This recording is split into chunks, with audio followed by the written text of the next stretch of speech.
दहेज कभी खुशियों की गारंटी नहीं दे सकता। एक सुंदर सी कन्या अनामिका कॉलेज में अपना ग्रेजुएशन पूरा करती है। तभी उसकी मुलाकात एक लड़के राहुल से होती है। राहुल भी बहुत स्मार्ट और माता पिता का आज्ञाकारी बेटा है। दोनों एक दूसरे को पसंद करने लगते हैं। दोनों का ग्रेजुएशन पूरा होता है।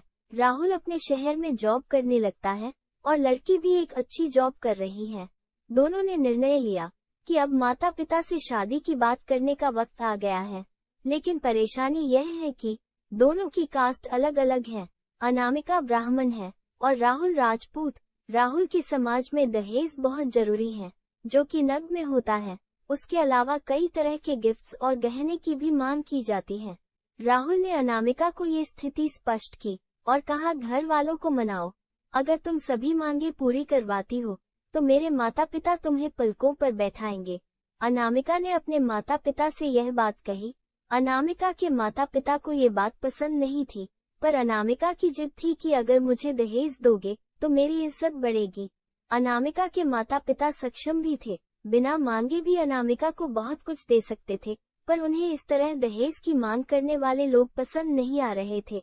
लेकिन माता पिता अनामिका की खुशी चाहते थे। उन्हें ये डर था कि कहीं उनकी बेटी ये ना सोचे कि वे अपनी बेटी को कुछ देना नहीं चाहते, इसलिए उन्होंने सभी शर्तें मानी। शादी में राहुल को कार, फ्लैट, फर्नीचर के साथ 50 लाख नकद दिए गए। साथ ही अनामिका को गहने भी दिए गए और सभी रिश्तेदारों को गिफ्ट्स और कपड़े भी दिए। शादी बहुत धूमधाम से की गई, कोई कमी नहीं छोड़ी गई। अनामिका को मन ही मन ये गुमान था कि कास्ट अलग होने के बावजूद माता पिता ने उसकी शादी ससुराल के हिसाब से की।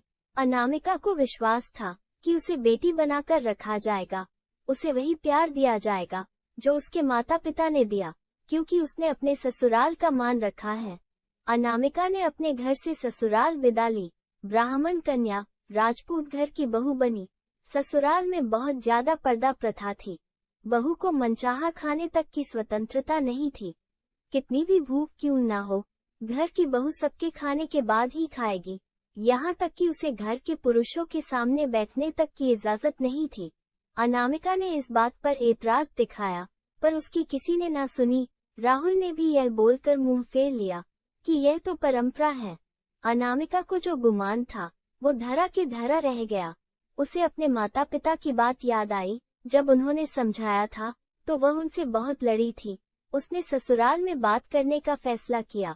अनामिका ने अपने सास, ससुर और पति से बात की, लेकिन उन्होंने नहीं सुनी और उसे बहुत बेरहमी से पिटा गया। अनामिका ने कभी ऐसा व्यवहार नहीं देखा था। उसे जिस लाए हुए दहेज पर घमंड था, वो चूर चूर हो गया था। अनामिका को माता पिता से बात करने में भी शर्म महसूस हो रही थी और इसी कश्मकश में एक दिन अनामिका ने अपने आप को खत्म कर दिया। माता पिता को जब ये पता चला तो उन्हें अपनी गलती का एहसास हुआ कि वक्त रहते समझा होता तो बेटी साथ होती। जो लोग दहेज पर बेटे की शादी करते हैं, उनकी सोच हर तरह से छोटी होती है। जो बेटे को नीलाम कर सकते हैं, वो किसी और की बेटी को कैसे अपनी बेटी बना सकते थे। दहेज कभी खुशियों की चाबी नहीं बन सकता। ये बात सभी को समझनी होगी। इस दहेज प्रथा की कहानी में आपने पढ़ा होगा कि माता पिता ही नहीं, लड़की की सोच भी दहेज को सपोर्ट कर रही थी। कई बार लड़कियों को दहेज का गुमान हो जाता है, पर जो लोग लोभी होते हैं वो कभी अच्छे नहीं हो सकते। ये बात सबको समझने की जरूरत है। कहानियां जीवन में बहुत मायने रखती हैं।